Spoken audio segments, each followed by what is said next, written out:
টিয়ক আৰক্ষী থানাৰ অন্তৰ্গত জগদুৱাৰ গায়ন গাঁৱত স্থানীয় ৰাইজে ভুৱা জন্মৰ প্ৰমাণপত্ৰ উলিয়াই দিয়াৰ অভিযোগত এজন যুৱকক আটক কৰি আৰক্ষীক চমজাই দিয়ে। জানিব পৰা মতে গাঁওখনৰ এজন শিশুৰ জন্মৰ প্ৰমাণপত্ৰত মাতৃয়ে নাম ভুল হোৱাত সংশ্লিষ্ট পৰিয়ালটোৱে চেলেংহাট কুকুৰাচৰাৰ বৰুৱা উপাধিৰ এজন যুৱকক শুদ্ধ কৰাৰ বাবে দায়িত্ব দিয়ে। শুদ্ধ কৰি দিয়াৰ বিনিময়ত যুৱকজনে পৰিয়ালটোৰ পৰা 600 টকা আদায় কৰে বুলি অভিযোগ উঠিছে। বাৰ্থ চাৰ্টিফিকেটখন বনাব পাৰিম বুলি কৈছিলে। আমি শুদ্ধ কৰিব পাৰিব নেকি সুধিলোঁ, কাৰেকশ্যন কৰিব পাৰিব নেকি? তেওঁ মানে পাৰিম বুলি ক'লে। এতিয়া বোলে কিহৰ কাৰেকশ্যনৰ কথা আছে? তেওঁ মানে মাকৰ নামটো বাৰ্থ চাৰ্টিফিকেটখনত ভুল হৈ আছিলে, মানে তেওঁ কাৰেকশ্যন কৰিব পাৰিম বুলি ক'লে। মানে তেতিয়া আমি তেওঁ ডকুমেণ্টছ বিচাৰিছিলে, মাকৰ আধাৰ কাৰ্ডটো বিচাৰিছিলে। মাকৰ আধাৰ কাৰ্ডটো মানে দি দিলত তেওঁ আগদিনাখন আমি দিছোঁ ন, তেওঁ পিছদিনাখন মানে চাৰ্টিফিকেটখন দিলেহি। মানে তাৰপিছত আমি যোৰহাট মেডিকেলত চেক কৰিলত মানে এখন ডুপ্লিকেট বুলি গম পালোঁ। মানে মেডিকেলত দেখুৱাইছিলে। ক'ত জন্ম হৈছিলে? তাই টিয়ক এফাৰিত জন্ম হৈছিলে, কিন্তু তেওঁ উলিয়াই দিছে যোৰহাট মেডিকেলৰ চাৰ্টিফিকেট উলিয়াই দিছে।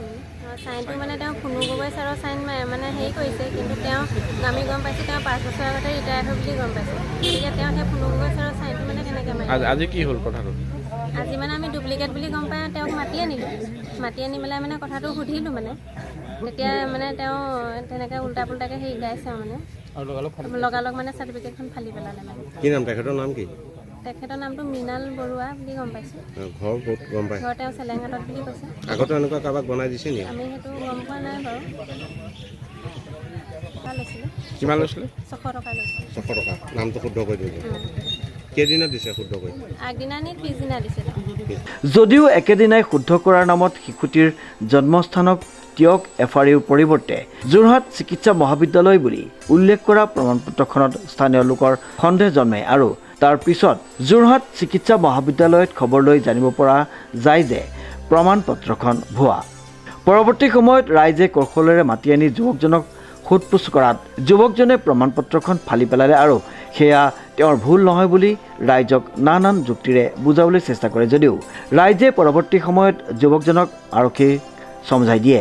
ইপিনে উক্ত বৰুৱা নামৰ যুৱকজনে টিয়কৰ বিভিন্ন অঞ্চলত বিভিন্ন সময়ত জন্মৰ প্ৰমাণপত্ৰক ধৰি বিভিন্ন চৰকাৰী নথিপত্ৰ উলিয়াই দিয়াত সহায় কৰি আহিছিল বুলি স্থানীয় ৰাইজে জানিবলৈ দিয়ে। আধাৰ প্ৰস্তুত কেন্দ্ৰৰ যোগেদি এই বৃহৎ জালিয়াতি চলি আছে বুলি ৰাইজে সন্দেহ কৰি এই ক্ষেত্ৰত আৰক্ষীৰ উচিত তদন্তৰ দাবী কৰিছে। টিয়কৰ পৰা বিৰাজ বৰাৰ ৰিপৰ্ট, নিউজ নাও।